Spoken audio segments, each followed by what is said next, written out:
Hello and good morning. This is Tony J. Selimi, and I'm doing this live broadcast from London. And I have a very, very special guest in here with me, and it's Rachel Smets, all the way from Australia. Rachel, welcome. Thank you so much, Tony. Thank you. So today we're going to be talking about how to create your dream life. And I really, really would love to know where you were and what really put you on this journey for you to go around the world and inspire other people to really get rid of their 9 to 5 and really live their dream life. So how did it all started for you, Rachel? Yeah, thank you so much for asking. This is a great question because this is what you and I are so passionate about. And, it's the story, right? I used to be in a corporate career where I was on the outside, super successful, doing really well, the perfect life, financial income, great car, great phone, great laptop. I had it all, right? On the outside, like, oh my gosh, Rachel, you're so lucky, you're so happy. But on the inside, I was miserable. I was having stomach aches every single day. I hated my job. I hated going to the office. I needed freedom. But I was doing what was expected from me, right? I didn't Yeah. know any better at the time. I knew I was stressed out. I knew I was miserable. I knew I was burning out. But I thought, this is it. This is what I'm supposed to do. Until I got so stressed out that the pain became bigger and bigger and bigger. And I thought, no way. I need to change. I need to break through this. And I started by making the decision, like, I need to change. And when I help people like you, like your clients as well, my clients, it's like that decision is number one. Like the decision of changing. Because when I look back upon my life, I'm like, what was it? I'm like, okay, that decision that, no, I don't want this anymore. The pain is too big. I need to change. And then from there, I started making the steps to change my life. And everything that I always talk about is those small steps, because you have to go through a lot of fear, a lot of challenges. And it's not like now, yeah, I'm in Australia, I'm traveling the world, I'm living the freedom life that I want, because all I wanted was location independence, the freedom to do what I want, when I want, where I want. And I made it happen. But I keep repeating, I created this. I made this life happen. It's not falling from the sky. It's not luck. It's not, winning the lottery. No, I created it. So yeah, if you can dream it, you can really do it. But it starts with the good mindset and the decision that you want to change. It's a very good point, Rachel. Many people out there in the world, they have the awareness of the need to change, but what I call it from pain, the process of going from pain to pleasure. And the pleasure is that change that you've created. And yes, quite rightly, it's we create the change. We have to make the decision. But many people out there in the corporate world and people who may be hearing this broadcast, although they might know that change, I would love to hear your insights of how they can listen to make the decision. Because people are generally, they know intuitively something is wrong. But they don't make that step, that decision to listen to whatever your body is speaking to you. I call it in my book, A Path to Wisdom, alarms. So those alarms you were describing, at some point in your life, you said, okay, enough. And what I've seen, maybe you've seen too, is people have different thresholds of what that enough is. So what can you give the listeners out there of how to go from that knowing that they know there's something needs to change and that decision to make and to listen to that? Because people, they want to make a decision. They do make a decision, but they do not make the step. So what can you share? What insights can you share for people to listen to that? Yeah, I'm making a few quick notes here so I don't lose my train of thoughts. But that's really important because it's true.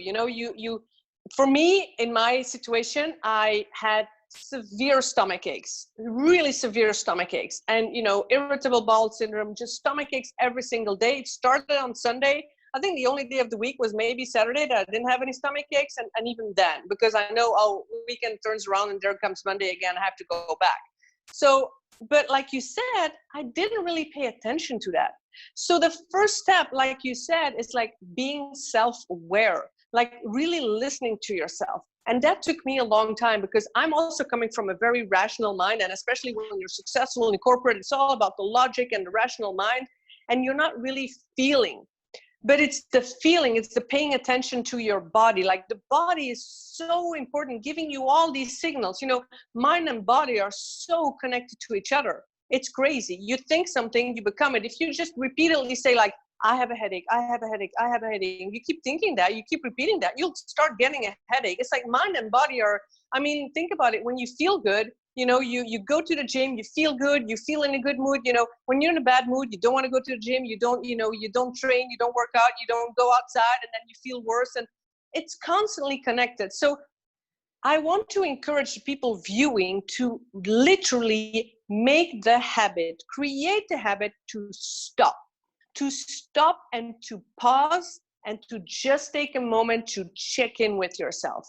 And it doesn't, I'm not a woo-woo spiritual person. I learned a lot, studied a lot about it, and it helps. And that's up to you. But if you're a beginner, like you said, you know, you're in the corporate, you're stressed out, you don't know what's going on, you don't know what to do, you don't know what to decide, just every day, start to create the practice every day. Maybe the moment you open your eyes, maybe the moment you're going to close your eyes in bed, maybe at lunchtime, maybe you just go to the toilet. That's the only place usually that you have a moment to yourself. You're not getting disturbed and nobody's bothering you. Seriously, that is. So just take that little moment and just, okay, breathe, just, okay, what's going on? What's going on here? You know, are you feeling something? Are you angry? Are you sad? Are you stressed? Are you in pain? Just notice your body. And that, if you do that regularly, it's also to do with being more mindful. Like just stop and be present. Not like, oh, I still have to do that. And yesterday I did that. Oh my gosh, I have this meeting I need to prepare. I have a presentation to do it. It's either we worry about the past or we worry about the future. We're always worried, but we're never in this moment. So stop. Make sure that every day, one moment, if you're a beginner at this, one moment, you'll get better at that. You know, do it 21 days, right? And then you'll get better and better. You'll create a habit. It's true. Just, you know, please trust Tony and me on this. Pause and just take, even if it's 1 minute, you have to start somewhere. Everything, you know, everything start with a small step, everything, even this. So stop and pause and just, okay, what's going on? What's going on? And only that, doing only that will create more self-awareness. And from there, you will notice more things, because you will notice, okay, I'm feeling this. Maybe I can change that. You will notice your thoughts. And from there, you can create the path. And if I can go a little bit further, Tony, when you start to get good at this is also when the fear arises. Because then you will start noticing, oh my gosh, yes, I need to change. Oh, the pain is bigger. Yes. And wait, I'm scared, you know, and the anxiety and attention change. But what will other people say? The fear of what will other people say? The fear of failure, the fear of success, the fear of rejection, the fear of the unknown. That's the biggest one. Oh my gosh, what's going to happen? I don't know. But guess what? The unknown is unknown. Nobody knows what's going to happen tomorrow. Nobody knows. So it's up to you to create the future that you want and make the unknown known. Make the unknown known. On that note, you wrote a book, Rachel. So how long did it go from living the corporate world to writing a book, and why did you write the book? I wrote several books and I co-authored several books, but that's a good point, because I love to inspire and I want to help people. And my first book that I wrote, I was still in the corporate, and I just made the decision, like, I need to share my message and I need to investigate this confidence, right? And so I started writing about self-confidence, how to awaken your confidence, because I learned it myself. I used to be shy, didn't speak up. Then I became a TEDx speaker, a public speaker, international speaker, and all of that. And I really learned all the skills to gain that confidence and overcoming fear and taking steps. And so having the confidence is like, it's a skill. It's like a muscle. You go to the gym once, you walk out, you're not all toned and muscled. No, you have to go to the gym again and again and again, right? And it's the same thing with the confidence muscle. You have to train it and train it and train it. It will help you to overcome the fears, to make the changes, to make decisions, to stop caring about other people and start living your own life. Because that's the thing. We're always comparing ourselves and afraid of what will others do and say and this and that. But hey, you know what drove me? The one thing that drives me day after day after day still now is the thought of growing old and thinking, what if I had done it? I don't want that. I want to say when I'm old, I've done it, I've tried it, I've lived the life, my life. Not, oh, I did everything that was expected from me. I pleased all of the others. No, it's your life. You only have one life, right? So Yep, make the best of it. make the best of it. So tell us more about your books, basically. The two main books that I've written is the first one is Awaken Your Confidence. So there Mhm. I have the proof and the common thread from a lot of very successful people in different areas of life that transform their life and that gain confidence, and they share how they did that. And the second part of the book is all of the confidence hacks to help you. So it's kind of the book that you just pick up, try a hack, put it down, do it, go out there and do it. It's very I love practical things, and then pick it up, do another one. The second book I wrote is Living Abroad Successfully, because I've been living abroad for more than 18 years. Oh my gosh, I'm getting old. And You look fabulous. thank you. and and so I've noticed that a lot of people are still thinking, oh, living abroad is so cool. You know, it's like, oh, I love going to Spain on a holiday. Why not live there? But living and holiday are two completely different things. And so I made the book, again, very practical. Like, what are all the things you need to research? You need to plan. What about the culture? What about money? You know, you need money in your country. You need money there. If it's hard to find a job in your country, it's going to be harder to find a job in another country. So you need to take all of these steps. And then how do you settle in fast? Because I see people like 1 year, 2 year, and still like, I'm here, but I'm not really adjusting. I don't really know. I just, you know, maybe I go back and I don't know, blah, blah, blah. And so, yeah, so I made it, again, a very practical book of, okay, if you want to go abroad or if you are abroad, you know, use this book to help you through it. And, but again, living abroad is like the best thing I can recommend to everybody, because it really increased my confidence. And not just that, it's an experience that makes you so rich, literally. While you're on that word, the magic word, confidence, you are known as the confidence coach and helping people with confidence. Now, it takes a lot of guts and a lot of courage to do what you've done, especially as a woman. And basically, I want to touch on that because there are millions of women out there around the world who feel stuck. And I want to work around the what you had to overcome in order for you to build that confidence, to make that step, to be free. Because many women, I mean, I'm not sure if you know, but I created a documentary called Living My Illusion. And in the follow-up episodes, we're all about empowering women. So tell me about how did you build your confidence, and what are some of the like key challenges you had to overcome in order for you to go out there in the world and teach?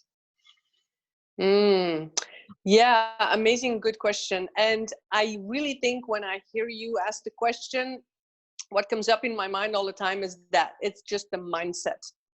It's really the mindset. And I'll tell you just a little story. I was just talking to a younger guy 1 week ago, and he asked me the same thing. He's like, yeah, but you're a woman. Aren't you afraid? Isn't it dangerous? You're traveling the world, going to all these places. And I'm like, you know what? Nothing bad has ever happened to me. And he said, well, here I am. I'm a guy. And the first time I go abroad, he was like, he had a really bad experience. And I'm like, okay. And I kind of figured it out. I said, look, I always go from a positive mindset. I always think the best. And a lot of times I see people, what if, and then they fill in a negative scenario. What if the worst case scenario? What if this goes wrong? What if that goes wrong? What if the danger? And for me, it's like, what if it goes well? What if that positive statement, you know? What if, and I try really hard and I train myself to do that in everything in life, whoever I meet, I'm open in a positive state. Like, hey, how come do I only meet great people? I've never had a bad experience. But like attracts like, right? I totally believe in that. I'm positive Yes. to someone, I'm smiling to someone, I get a smile back. If you are in a bad, criticize someone, you get critique back.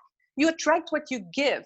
And it's the law of attraction pure song. And it works. It really, really works. It's like I have a positive energy, positive vibe, and that's who I attract. So I attract the right people around me, strangers, really. But it always turns out well. So I'm always like, it's going to be fine. The mindset, but it's not just that. Okay, I know people are now like, yeah, that's easy to say. It's a big one. Okay, that's a really, really big one. But the second thing is, I have to say, I never ever seek out, I'm going to say this and then I'm going to rephrase it. I never seek out a dangerous spot. And here I am sitting in Australia loaded with fires. But okay.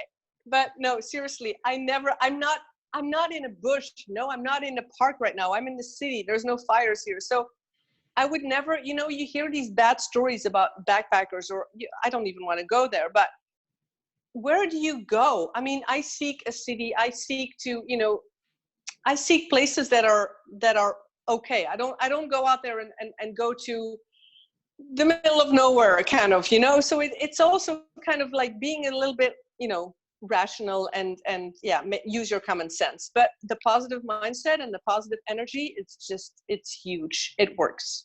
Yes, I mean, what you mentioned in there is simply the law of attraction and it's working. Because a lot of people they think that law of attraction is not working. In fact, it's working all the time. And what you transmit, it's what you're gonna attract. Totally. And people don't realize how many negative thoughts and those statements that you quite rightly mentioned, the way they finish off the line. So for me, like yourself, wherever I go, I say there's an opportunity. So I go with a mindset, totally open mindset. That doesn't make we need to be naive. It means to be more cautious and aware, but I'm not focusing on that. What I'm focusing is trying to find goodness in everything that I see in life and in every person and in every place I put my foot on. Can I add 2 quotes? Absolutely. Go for it.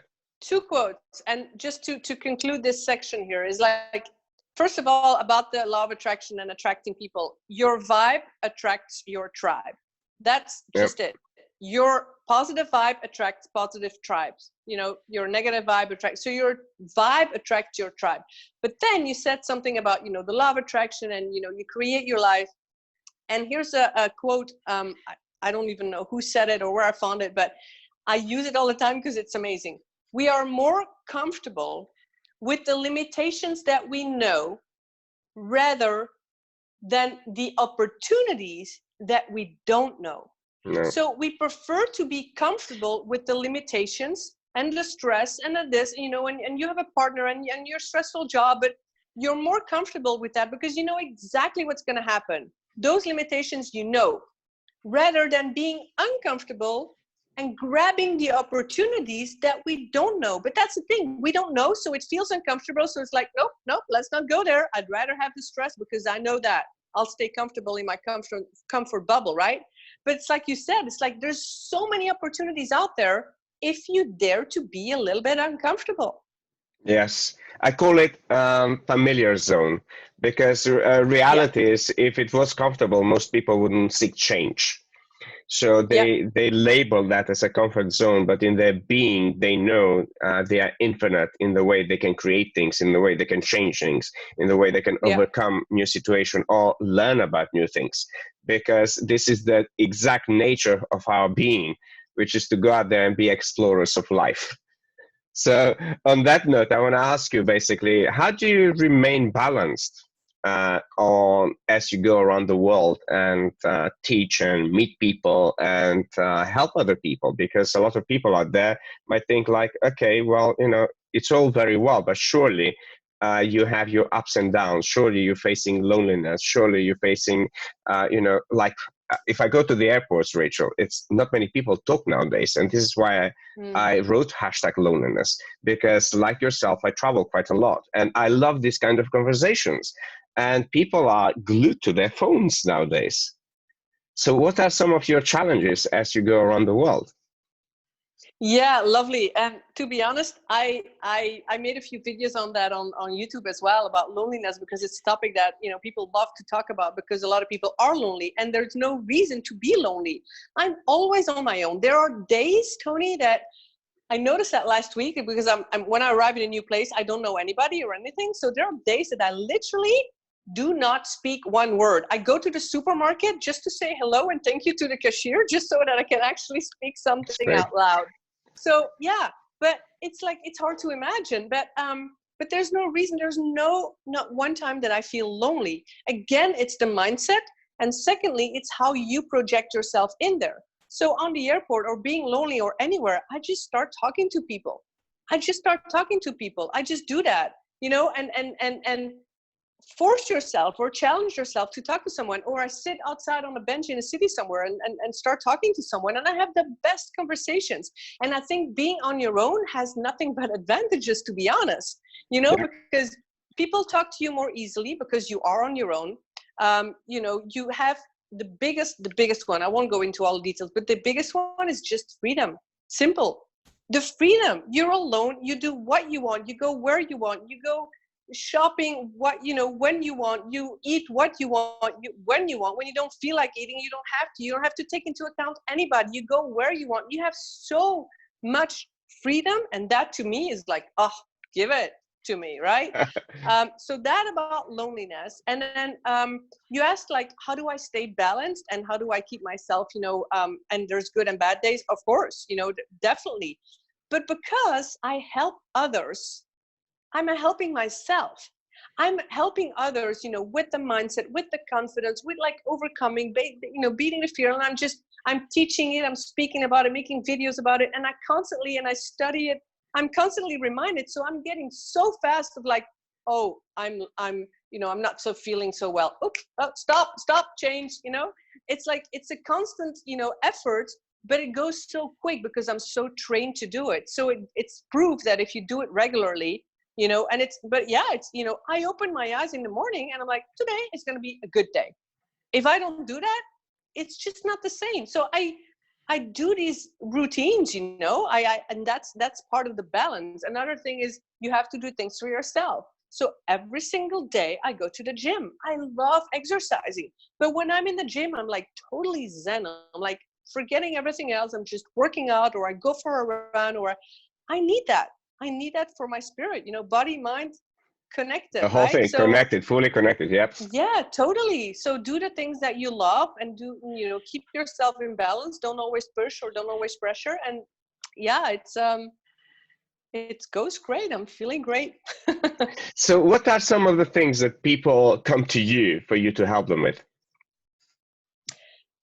People that I help mostly are people that are in a professional career and that are stuck and unhappy and miserable and that want to change, but either they don't know what exactly they want to do, or they want something, but there's too much fear, or they have a ton of ideas and they're like overwhelmed, like, what do I do? And it's just helping them by, first of all, gaining clarity. I like to work with 3 C's: the clarity, the confidence is always a part of that, and creating the next step. So clarity is like, okay, what is it exactly that you want to be doing? And then you can create a plan, create goals, and create the next steps. And the thing is that a lot of times we have overwhelm because we look at the top of the mountain. It's like, I can't get there. But if you break it down into hills, it's like, okay, first this, then that, then that, then that, and you move towards the life you desire. So there you have it. That's how I help people.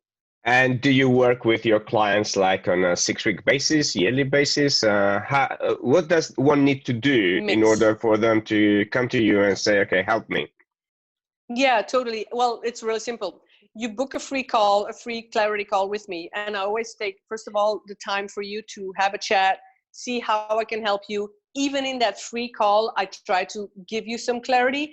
And it's also to see like, okay, are we matching? Can I help you? Am I the right person for you? Maybe I can refer you to somebody else, so to see if we're a good match. And then my packages are really a mix of things. There's people that say, you know what, I just need one really big power session boost, 1 hour and a half. Great, let's do it. There's people that I have for 4 months, for 6 months, and for 1 year. So it's really depending on where are you at? What is it that you exactly need? And I'm, come on, we're human, right? So Yep. I look at what your needs are, and we, we agree on a package that's most suited for you. So what are your 5 key messages that you want people to implement in their life for them to create their dream life? We started with basically saying, okay, step number 1, it's about listening to that knowing. and making the decision to change. So what would be the second, like 4 other messages that you would tell the people who are listening to this broadcast for them to implement straight away after this broadcast? Okay. Let's see. Okay, so stop and pause every day for a moment. That was number 1. Like you said, be self-awareness. Number 2 would be, let me think. Number 2, I would say a big one is start surrounding yourself with the people that inspire you and motivate you. Because if you're surrounded with an inner circle who's like asking you tons of questions, making you doubt yourself, making you hesitate, no, say no, spend less time with them, do the necessary, start building relationships with people that motivate you, that inspire you, that push you. So your tribe would be number 2. Number 3, I would say compliment yourself more. And that's something I had to learn as well. Like just during the day, just look at yourself in the mirror and just, hey, you're doing all right, Rachel. Yeah, you're doing good.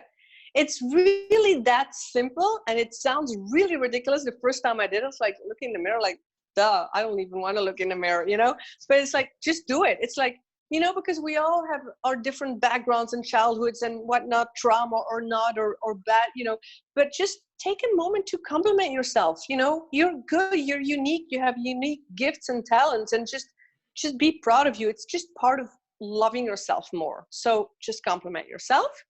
Then I would say stop comparing yourself to others and feel bad about it. That's a big one as well. Because what we do is we look at others like, but they're so successful and I can't do that. And I wish I had that, and especially with social media, you see these beautiful holidays and relationships and success and success. Seriously, social media is supposed to connect each other, but it's more a way of disconnecting with reality, because what is reality, right? I mean, it's not those pictures. It's like they have messes and bad days as well. So stop comparing yourself, but look at people that inspire you and start thinking, okay, they can do that. I want that too, and start creating the steps. Talking about that, that would be my number 1, 2, 3, 4, 5 already. 5. Yeah, yes. That would be it. That would be number 5 would be take the small steps. Don't look at the mountain. Don't be overwhelmed. Just take small steps. Like a baby who wants to step up and fall back and crawl and step up. Take small steps, but start today. I want you, if you have a dream, start doing something today. Talk to someone who's doing what you love. Go out and seek and research and study and learn and talk. Just simple things, but start doing one small thing today to start changing your life. Not New Year, not next Monday, not next month, today. And if you have any questions, ask me. I'm happy to talk. And before we end this live broadcast, I understand you've got a free video course for people to sign up. Yes. Can you tell us more about it? Yeah, sure. It's like, a lot of people are still stuck. Like, yeah, but how do I get unstuck, right? I mean, where do I start? And there I give you 7 steps where I go more into detail. Like, okay, what are the 7 steps that are very practical that you can start again, as soon as you watch it. And start creating that life that you desire, and just really get unstuck. Get out of that mindset of, but I'm trapped, I'm in prison. No, you're not. Break through it, and be free and get rid of those handcuffs and just, break free and go out and get unstuck. So yeah, the link will be below the video. So thank you so much for sharing that. Break free, go out and get unstuck. And with this, we're going to end this beautiful live broadcast. Everybody, please do check out Rachel Smets. I will put all the links below where you guys can connect with Rachel and download her 7-step video training course, and hopefully book a call and maybe take your life to the next level and create your dream life. This is Jeton Selimi and Rachel Smets, all the way from Australia, serving you to live a great life and create your dream life. Thank you. Thank you.